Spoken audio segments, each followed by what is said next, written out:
Un planeta yermo se transforma en la Tierra que hoy conocemos. Todo empezó hace unos 4.000 millones de años.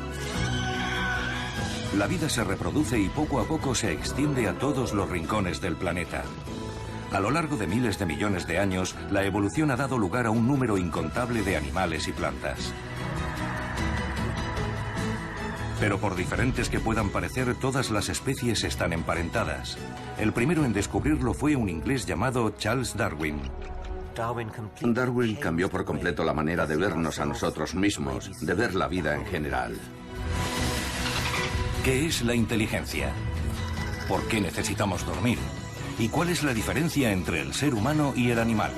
El muro que nos separa es cada vez más permeable. Una y otra vez las catástrofes han hecho estragos en la vida que puebla la Tierra, pero hasta ahora siempre ha logrado sobrevivir. Investigando las grandes preguntas de la vida, la comunidad científica ha constatado hechos asombrosos y adquirido impresiones muy reveladoras sobre los grandes momentos de la evolución.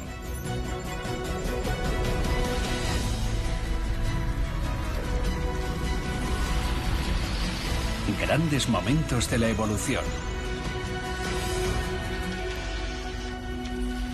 El milagro de la vida. El origen.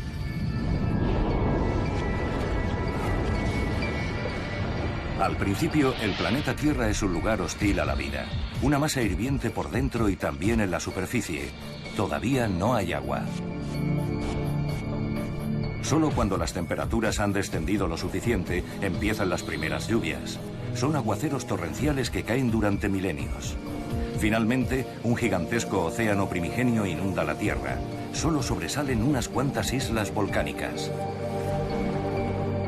En la superficie, nuestro planeta ha sufrido cambios tremendos. Sin embargo, en las profundidades todo sigue más o menos igual que hace miles de millones de años. Las llamadas fumarolas negras son un respiradero del núcleo. Por ellas afloran minerales y agua hirviendo. La mayoría están demasiado calientes para que prospere la vida. Pero también hay fumarolas blancas a una temperatura agradablemente cálida. Una condición que favorece el contacto entre las moléculas más importantes de la vida. Aminoácidos, azúcar, bases nitrogenadas y grasas, que colisionan, forman compuestos y se descomponen. En una danza interminable, girando sin cesar durante millones de años, producen regularmente ARN, ácido ribonucleico, relacionado con nuestro material genético. En el proceso, las cadenas de moléculas almacenan información. La secuencia de bases coloreadas puede leerse como un texto revelador. Aunque no deja de ser química, no es la vida. Pero esta cadena tiene otra habilidad. Puede duplicarse. La fórmula como base de la vida se conserva y puede multiplicarse, toda una hazaña. Pero a este estado previo todavía le falta un rasgo decisivo, la protección frente al entorno. Con el tiempo también se soluciona este problema. Una envoltura grasa rodea la primera célula. Se llama LUCA y es el último antepasado común universal.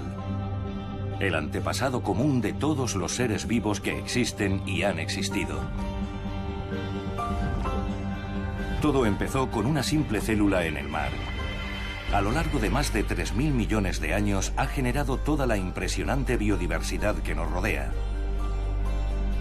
Nadie sabe cuántas especies existen, y menos cuántas se han extinguido ya. La comunidad científica ha clasificado en torno a 1.800.000 especies, pero podrían ser 100 millones. Es cierto que la evolución tuvo un lento comienzo, pero no ha dejado de acelerar el ritmo. Si comprimiéramos la historia de la Tierra en un solo año, la aparición de LUCA habría sido a principios de febrero. Hasta el verano no encontraríamos otra cosa que organismos unicelulares pululando por el océano. La explosión de vida no tendría lugar hasta el 20 de noviembre en el llamado período cámbrico. Los linajes del humano y el chimpancé se separan el 29 de diciembre y el Homo sapiens hace su aparición el 31 de diciembre, media hora antes de la medianoche. Somos los últimos en llegar y a pesar de ello hemos cambiado el planeta más que ningún otro ser. ¿Qué ha pasado entonces en los últimos minutos de nuestra propia evolución? Seguramente nadie puede responder mejor a esa pregunta que Jane Goodall. En su revolucionario trabajo con chimpancés ha hecho descubrimientos sin precedentes. Su vida ha girado siempre en torno a los animales. Solo quería vivir rodeada de animales y escribir sobre ellos, nada más. No tenía ninguna intención de ser científica. Naturalista, sí. Eso fue después de leer Tarzán de los monos o El Doctor Dolittle. Así que, lógicamente, no tenía la menor idea de dónde me iba a llevar el estudio. Jane tenía 23 años cuando su sueño se hizo realidad. Se le presentó la oportunidad de estudiar a los chimpancés en sus selvas originarias de Tanzania. Al principio solo encontraba rastros de su presencia. Sus lugares de descanso, por ejemplo. Cada día se internaba en la selva, pero los chimpancés huían en cuanto se percataban de su presencia. Las semanas se convirtieron en meses de adversidad y frustración. Jane se adaptaba rigurosamente al ritmo de los animales. Incluso pasaba la noche cerca de ellos para que se acostumbraran a la presencia de esta bípeda desconocida. Cuando empiezas algo, si es importante, nunca te rindes. Su dedicación dio sus frutos. Los chimpancés terminaron acostumbrándose a su sombra humana y Jane pudo al fin empezar a trabajar en serio. El momento más emocionante fue cuando un grupo de chimpancés, que yo suponía que iban a huir porque me había acercado demasiado, levantaron la vista y siguieron tan tranquilos con su aseo. Fue mágico, al fin confiaban en mí. Descubrió que los chimpancés se parecían a los humanos mucho más de lo que se suponía.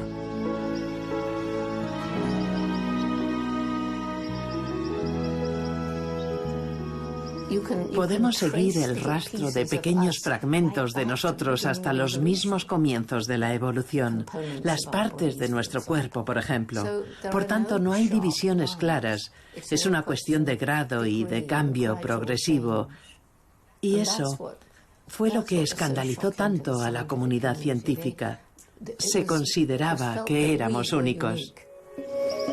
De hecho, la humanidad solo había dado un paso evolutivo más. Jane hizo este descubrimiento al observar que los chimpancés usaban herramientas, una habilidad que hasta entonces se suponía que era exclusiva de los humanos. Hace unos 7 millones de años, los primeros humanos y los chimpancés tomaron caminos diferentes. En la escala temporal de la evolución, solo nos separa un instante. Era el año 1960 y el ser humano se definía por su capacidad para fabricar herramientas. Fue la primera vez que informé de que David Barbagris, el primer chimpancé al que había visto usar una herramienta, el primero que había confiado en mí, arrancaba tallos y los usaba para pescar termitas en sus galerías subterráneas. Y también cogía ramitas con hojas y las pelaba. Estaba modificando el objeto, fabricando una herramienta. Louis Leakey dijo, habrá que redefinir el ser humano y las herramientas o aceptar que los chimpancés son humanos. El primero en articular la idea revolucionaria de que el humano y el chimpancé están emparentados fue Charles Darwin. En 1832, el joven naturalista recorre en barco la costa meridional de América del Sur. En tierra descubre innumerables especies de plantas y animales desconocidos, todos, según la creencia popular de la época, concebidos por el Creador celestial en una semana escasa. Mientras recoge sus muestras, a Darwin le asaltan más dudas que nunca. Hace toda clase de descubrimientos. Por ejemplo, huesos enormes de especies que evidentemente se habían extinguido hacía mucho. Tras rodear el Cabo de Hornos, Darwin llega a las Islas Galápagos. Las observaciones que hace allí serán la base de su teoría de la evolución. Observa que los pinzones de las Galápagos varían de una isla a otra. Presentan un pico diferente, cambian de color. ¿Qué pudo haber causado estas variaciones? Una escandalosa idea va tomando forma en su mente. ¿Sería posible que algunas especies se hubieran originado justo en estas islas? ¿Y que las aves, adaptándose a su entorno, hubieran evolucionado hasta convertirse en especies nuevas? El milagro de la naturaleza no sería entonces la obra de un creador todopoderoso, sino que se habría ido desarrollando en una sucesión de etapas evolutivas. Darwin así lo cree, pero se guarda sus pensamientos y solo los plasma en su diario. Durante mucho tiempo no se atreve a publicar su revolucionaria idea: que todas las especies, las plantas, los animales y el ser humano provienen de un solo antepasado común primigenio. La primera edición de El origen de las especies en 1859 causa sensación. Darwin empieza a recibir ataques. Su libro viene a rebatir los conceptos en los que creían sus contemporáneos, sacudiendo los fundamentos mismos de la doctrina cristiana. El origen de las especies descubrió a la humanidad que eran fuerzas puramente naturales, las leyes de la física, actuando a través de un singular proceso de selección natural, las que habían generado toda la belleza, elegancia y diseño de los seres vivos. Antes la gente pensaba que tenían que ser obra de un creador. No concebía otra posibilidad, le parecía casi evidente. Por tanto, Darwin destruyó esa idea, cambió por completo la manera de vernos a nosotros mismos, de ver la vida en general. La teoría de la evolución explica cómo se origina una nueva especie. La llegada de una especie. En la sabana africana, a pesar de la diversidad de especies, el cuadro es relativamente monótono. La mayoría de los animales deambulan con la piel o el pelaje del color de la tierra seca, de la que apenas se distinguen. Las cebras, sin embargo, se reconocen de lejos. ¿Qué finalidad tienen sus características rayas negras y blancas? Durante mucho tiempo se pensó que servían para despistar a los depredadores. Pero para un león, una cebra a lo lejos parece gris. El posible agresor que se pretende esquivar es más pequeño y ataca desde el aire. La mosca tsetse es transmisora de enfermedades mortales.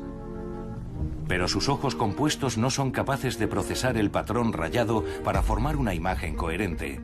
Simplemente no pueden ver a sus víctimas.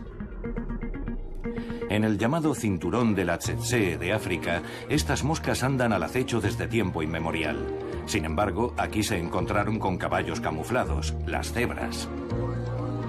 Fuera del cinturón, sus parientes podían seguir siendo de un solo color, mientras en los límites vivía antiguamente la cuaga, una representación de la solución intermedia con rayas en la parte delantera y un solo color en sus cuartos traseros. ¿Cómo actuó el proceso evolutivo para poner rayas en un animal monocolor? Los antepasados comunes del caballo y la cebra presentaban un dibujo discreto. Con cada apareamiento, los genes se combinaban y algunas crías tenían más rayas y otras menos. Con el tiempo, un dibujo menos marcado resultó ser una desventaja. Las moscas atacaban a los ejemplares identificables y les transmitían enfermedades contagiosas. Los antepasados rayados de la cebra, en cambio, se libraron de la infección y proliferaron. Un ejemplo clásico de selección natural. Todos los caballos del cinturón de la tsetse terminaron siendo rayados. La evolución había dado una nueva especie, la cebra. Las moscas tuvieron que buscarse otras víctimas. Con la evolución en marcha, los seres vivos de todo el planeta fueron adaptándose a las dificultades de su entorno. La vida ha hecho un largo recorrido desde que se formó la primera célula en el mar hace casi 4.000 millones de años. Algunos hábitats parecen especialmente diseñados para producir toda clase de criaturas fantásticas. Los arrecifes de coral están entre los que cuentan con la mayor diversidad de especies. Bucear en ellos es como dar un paseo por una animada ciudad. Abundan las nuevas vistas, aunque a veces hay que mirar más de cerca. Cada coral es una maravilla en miniatura. Están habitados por algas microscópicas que producen oxígeno. La comunidad científica calcula que el número de especies que habitan un arrecife tropical y sus inmediaciones puede llegar al 1.000.000.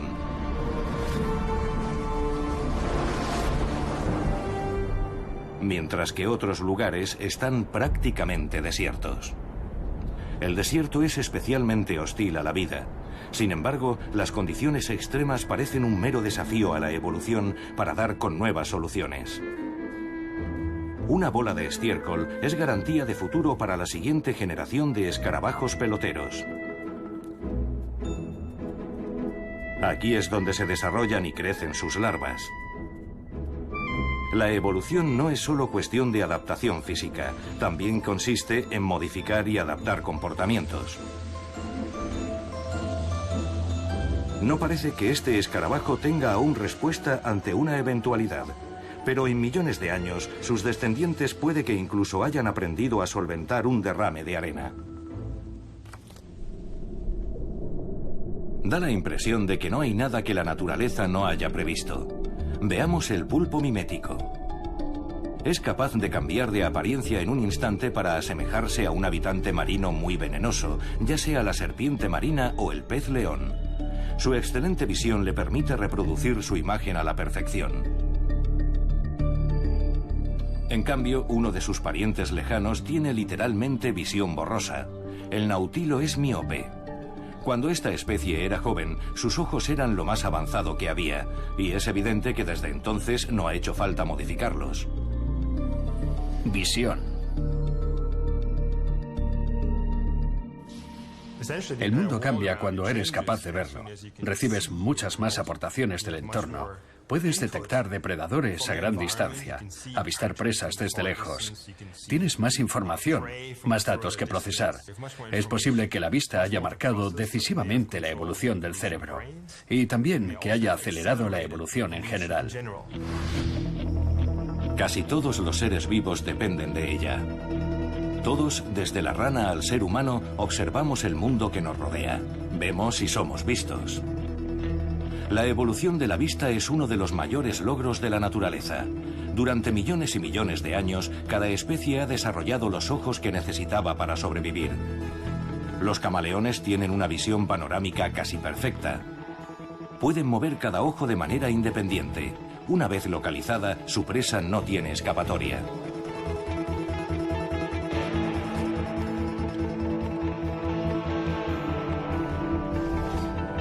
El ojo del águila es uno de los órganos de visión más potentes del mundo. La vista del águila es de 3 a 4 veces superior a la del ser humano. ¿Cómo actuó la evolución para permitir el desarrollo de un órgano tan complejo? Una pregunta que traía de cabeza al propio Darwin. Darwin menciona el ojo como un problema, aunque no lo sea. Digamos que lo hace como recurso retórico. Porque cabe imaginar, y se puede encontrar en todo el reino animal, la serie completa de ojos que representan todas las etapas intermedias de su evolución, desde la ausencia casi total de visión y una simple mancha sensible a la luz, hasta el complejo modelo ocular del ser humano o del pulpo. Los orígenes del ojo se remontan a las primeras etapas de la evolución. Organismos unicelulares como los del género Euglena ya presentan una mancha ocular que funciona como un sensor y les indica la dirección de la luz. Otro ejemplo es el ojo plano de la medusa, que le permite distinguir la luz de la oscuridad. Siguiente paso, el ojo cameral. Así ven el mundo los mejillones y las serpientes. Cuanto más pequeño es el iris, más aguda es la visión. El caracol comestible tiene una minúscula lente para captar la luz. No hace falta mucho más y ya es el órgano altamente eficiente con el que todos los demás vertebrados vemos lo que nos rodea. El ojo con cristalino es un ingenioso avance de la evolución.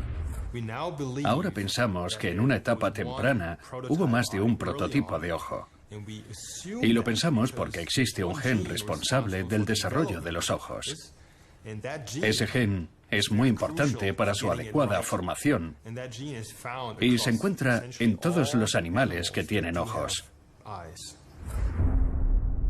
Hasta los trilobites debieron de tenerlo. Fueron de los primeros en ver imágenes. Hace más de 500 millones de años usaban su aguda visión para cazar. Un gusano como este, que solo era capaz de distinguir sombras, no tenía nada que hacer. Pero por suerte para él, había otros depredadores más peligrosos acechando en el océano primigenio. El Anomalocaris podía medir más de 1 metro de largo. Con su excelente visión no tardó en situarse en lo más alto de la cadena alimentaria. Sus ojos eran tan complejos como los de los insectos. Cada uno estaba formado por casi 20.000 células oculares. Pocos fenómenos evolutivos han influido tanto en que unas especies hayan sobrevivido y otras estuvieran condenadas a la extinción. Ocultarse en la oscuridad para protegerse de la ávida mirada de los depredadores es una solución. Pero la evolución presiona sin descanso. Los ojos de los cazadores nocturnos se han vuelto más grandes. Y por si fuera poco, la naturaleza los ha dotado de un reflector que les permite captar la luz baja para potenciar su visión nocturna. Por eso sus ojos destellan con el resplandor de un foco. Durante mucho tiempo, se pensó que con la aparición de los mamíferos había llegado el fin de la tranquilidad nocturna. Los dinosaurios, según la opinión de los expertos, sembraban el terror solo por el día. De noche, aquellos gigantes dormían profundamente. Pero ¿seguirá siendo válida esta opinión, publicada en numerosos libros y artículos, a la luz de los recientes descubrimientos? Trossingen, en Jura de Suabia, es uno de los yacimientos más importantes para el estudio de los orígenes de los dinosaurios. Hace más de un siglo se documentaron aquí los primeros hallazgos de esqueletos. El sur de Alemania es un tesoro de fósiles. En ningún otro sitio han aparecido tantos huesos de plateosáuridos. La apariencia de estos herbívoros ha podido establecerse en gran medida, pero reconstruir su forma de vida no es tan fácil. Y como la investigación ha demostrado, siempre hay lugar para la sorpresa. Hace unos 200 millones de años, mucho antes del primer tiranosaurio Rex, la región que se convertiría en Jura de Suabia estaba habitada por grandes grupos de plateosáuridos en busca de comida. Para cubrir su enorme demanda de calorías comían casi continuamente. Igual que hoy los elefantes, solo podían dormir unas pocas horas. Debía de ser estresante. Pero ¿cómo podemos saber todo eso? Los investigadores extraen información de los huesos fosilizados. En Los Ángeles, Lars Smith se puso a medir cuencas oculares de aves y reptiles para poder extrapolar el tamaño de sus cavidades oculares y la sensibilidad de sus ojos a la luz. Observó que las aves activas bajo la luz solar, como los loros, tienen los ojos más pequeños en proporción al cráneo que las aves nocturnas.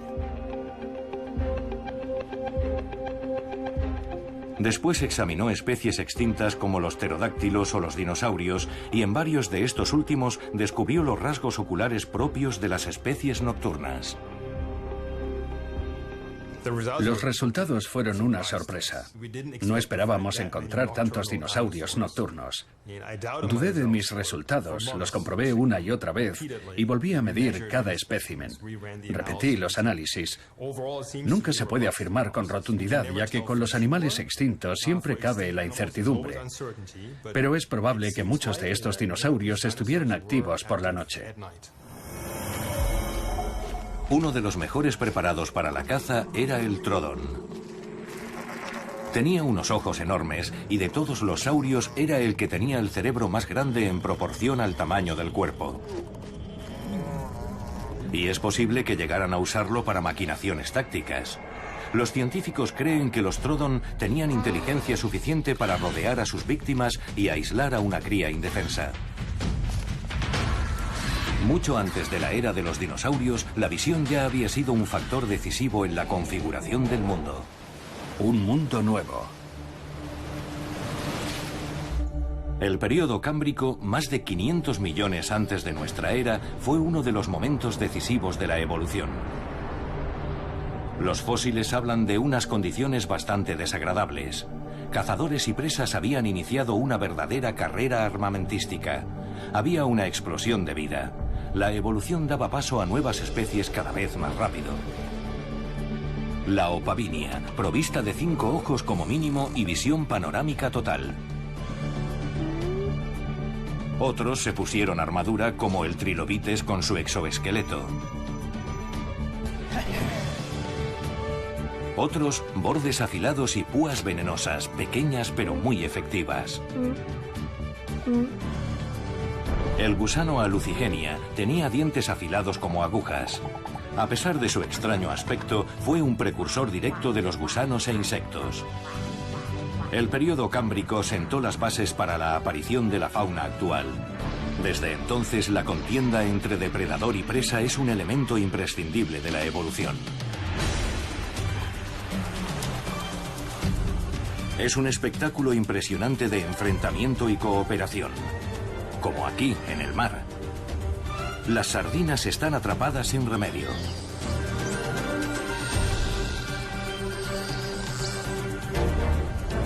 Este gigante no tiene más que abrir sus enormes mandíbulas. Unas veces se gana y otras se pierde. Ambos bandos han perfeccionado sus estrategias de supervivencia.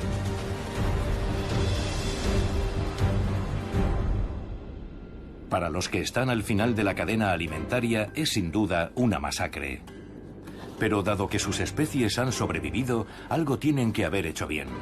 Respecto al cazador, huelga decirlo. Sin embargo, no siempre es una mera cuestión de luchar para llenar el estómago. La disputa por el hábitat y sus recursos puede llevar a algunas especies a declararse la guerra. Ya viven en un paraíso. Sus higueras son las mejores en muchos kilómetros a la redonda. Y todos aspiran a tomar posesión de ellas. Este grupo vecino de chimpancés ha decidido ir a la guerra.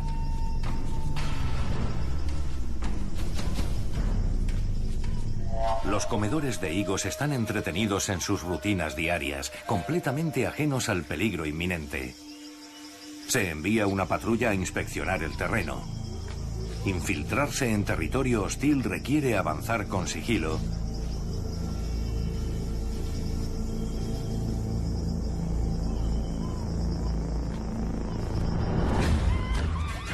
Para después cargar con todo el ímpetu. Comienza la batalla. Y nada mejor para intimidar a los adversarios que provocar un desconcertante pandemonio. Todo está pensado para que el número de bajas de los agresores sea el más bajo posible. Algunos tienen suerte y consiguen huir. Otros no. Los agresores consiguen la victoria. Una de las crías de sus adversarios ha caído y está siendo devorada por los ganadores. Una de las raras ocasiones en que los chimpancés comen carne.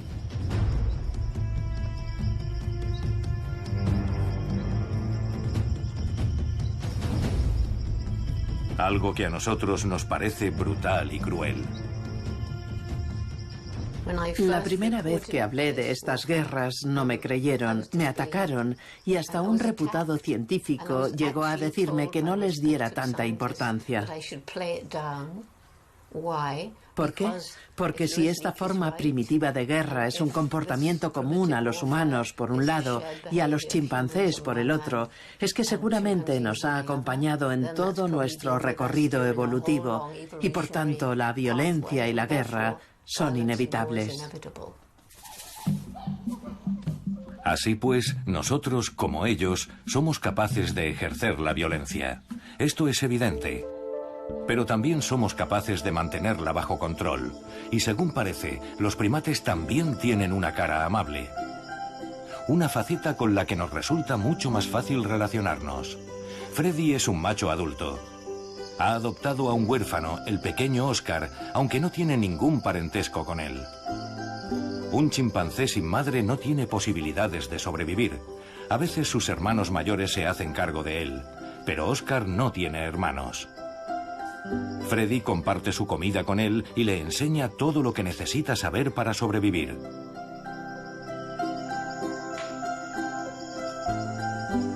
Los investigadores no saben explicar por qué lo hace. Tal vez esté buscando un aliado en las futuras luchas de poder, o quizá solo quiera preservar el grupo. Incluso podría tratarse de un acto totalmente desinteresado. La evolución ha generado violencia y brutalidad, pero también compasión y disposición para ayudar a otros. Los mamíferos necesitan todos estos atributos sin excepción para sobrevivir, y muy especialmente nosotros y nuestros parientes más cercanos. Hace unos 7 millones de años, el ser humano y el chimpancé tomaron caminos separados. Hoy su mundo es radicalmente distinto del nuestro. El ser humano se ha extendido hasta los rincones más alejados del planeta. Ya somos 7.000 millones de individuos. ¿Qué ha permitido triunfar a nuestra especie? En términos de fuerza física, solo estamos en la media. Lo que nos ayuda a prosperar es nuestra capacidad de cooperación. Salimos victoriosos sumando esfuerzos. Por separado, habríamos fracasado. En el Instituto Max Planck de Antropología Evolutiva en Leipzig, los investigadores trabajan para determinar qué nos diferencia de los primates antropoides. Han preparado un test para niños. No tienen forma de llegar a las canicas si no cooperan. Se ha despertado su interés. El monstruo de las canicas exige ser alimentado.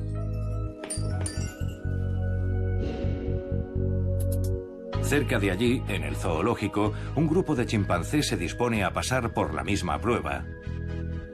Para ellos, con plátanos en lugar de canicas.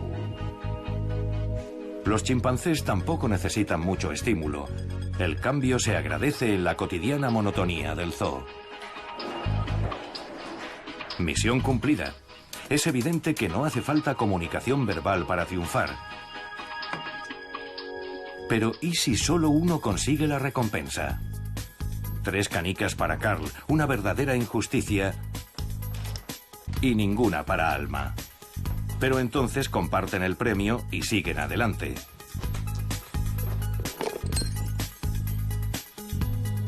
Entre los chimpancés le ha tocado a Frodo quedarse sin recompensa. Si no hay plátano, no hay diversión. Sin una recompensa pierde el interés. Su compañero, actuando por su cuenta, no tarda en fallar. Al final, ambos se quedan con las manos vacías. A diferencia de los niños, los chimpancés normalmente suspenden la cooperación si solo un miembro obtiene beneficios.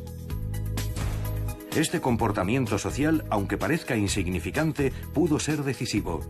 Mientras el simio no asimiló la lección, el humano acumuló aprendizaje de experiencias como esta y abrió nuevos horizontes para su especie. Tenemos lenguaje, cultura, tecnología. Tenemos la capacidad de comunicarnos. Habilidades como fabricar máquinas, automóviles, ordenadores. Somos radicalmente distintos de las demás especies y radicalmente distintos de como éramos hace 100.000 años, antes de empezar a desarrollar una cultura y una tecnología avanzadas. Ningún otro ser vivo ha desarrollado un medio de comunicación tan complejo como el nuestro. El lenguaje nos permite expresar conceptos y pensamientos complejos, a diferencia de la abeja, el loro o el elefante. Sin embargo, los animales también tienen mucho que decirse entre ellos. Se comunican de maneras muy diversas. Comunicación.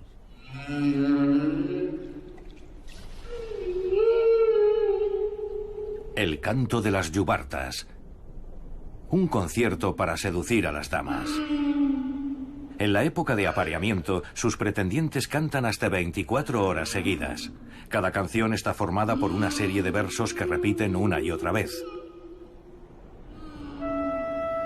El agua es un medio excelente de transmisión de las ondas sonoras que pueden recorrer miles de kilómetros sin encontrar obstáculos y ayudan a los grandes solitarios del mar a encontrarse en la inmensidad del océano.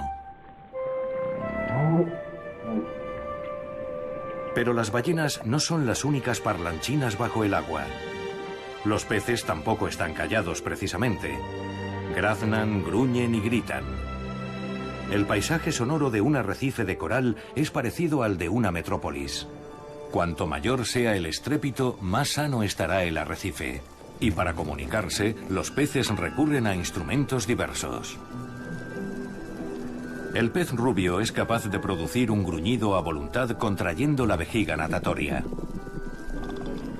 El pez payaso hace rechinar sus mandíbulas y dientes para defender su territorio con ese chasquido.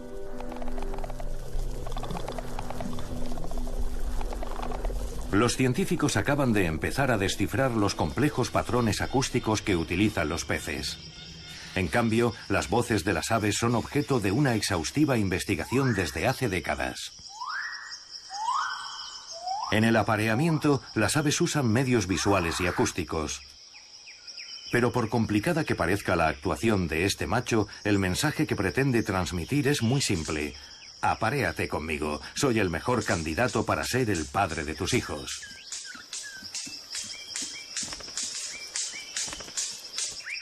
La misma canción se repite en todo el mundo, y casi siempre hay una respuesta.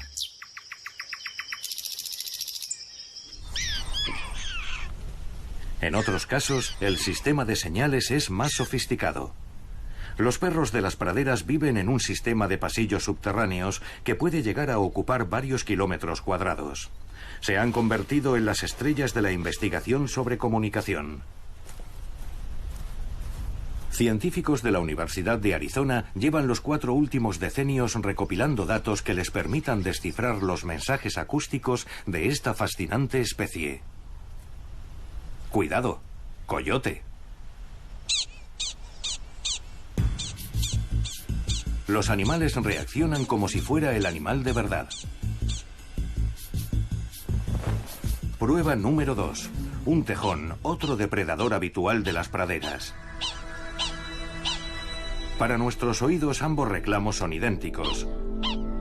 Sin embargo, el análisis informático demuestra que las ondas sonoras del tejón y del coyote se diferencian claramente. Las praderas son territorios de caza para toda clase de enemigos y cada uno requiere una reacción adecuada. Por eso, un variado vocabulario puede ser muy útil. Una mujer con una camiseta naranja. La noticia se transmite como corresponde. Mismo color, distinto género. Eso también se puede transmitir. Ahora una mujer de azul. De nuevo, un sonido concreto. Los perros de las praderas recién nacidos aún no conocen el significado de estos sonidos. Deben aprenderlos con toda su complejidad. El alcance de la comunicación entre ellos fue una sorpresa para los investigadores. Y dado que el estudio de la comunicación entre animales no hace más que ampliarse, hay muchas más observaciones asombrosas aguardándoles.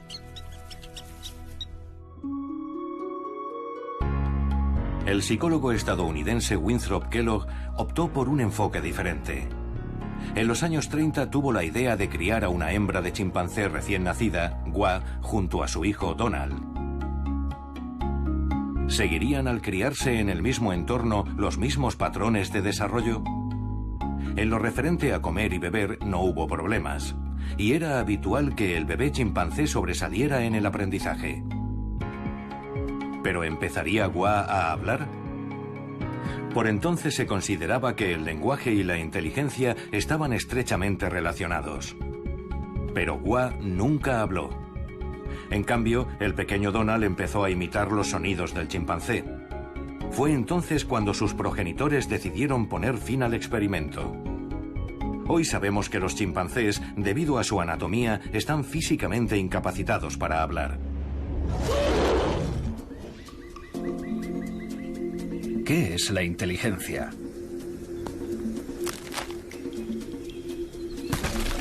Son sumamente inteligentes, pero de distinta manera. Hoy los investigadores observan a los animales en su hábitat original. Solo en él demostrarán todas sus capacidades naturales. Esta hembra sabe dónde tiene que buscar.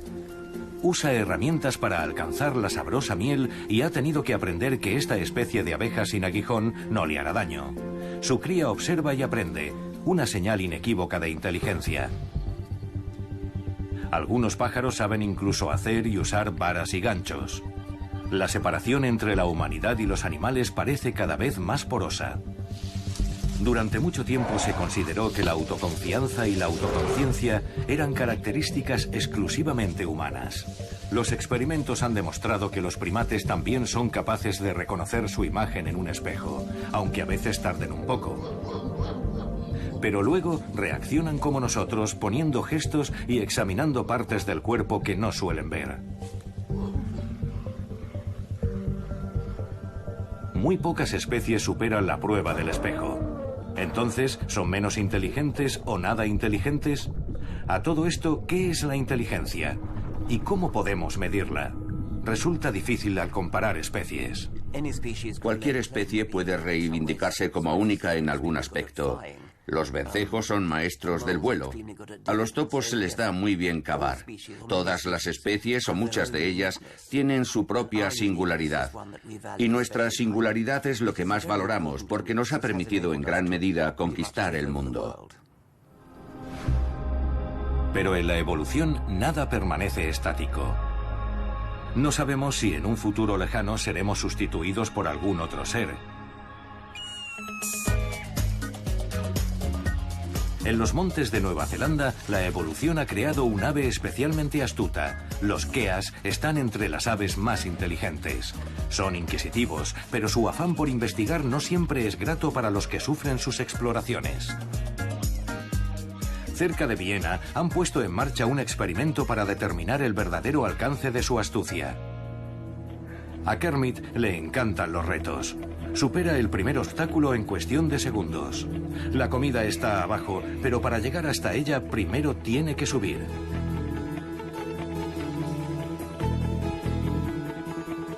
Así está mejor. Se deshace de las barras. Varios obstáculos se interponen en su camino y cada vez debe encontrar una nueva ruta para triunfar. La mayoría de las demás especies abandonarían enseguida ante tanta dificultad. Pero Kermit es tenaz y finalmente usa el pico como una tercera extremidad.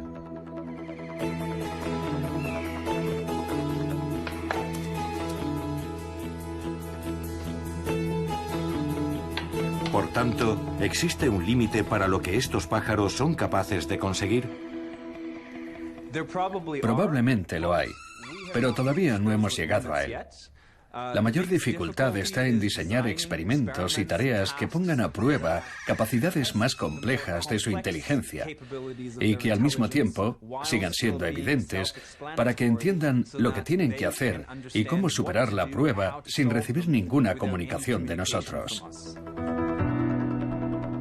Las duras condiciones de vida en los montes que habitan han enseñado a los keas que una estrecha interacción social es beneficiosa. Viven en grupos de tamaño variable y aprenden continuamente a través del juego nuevas técnicas de recolección de alimentos, así como estrategias para resolver conflictos.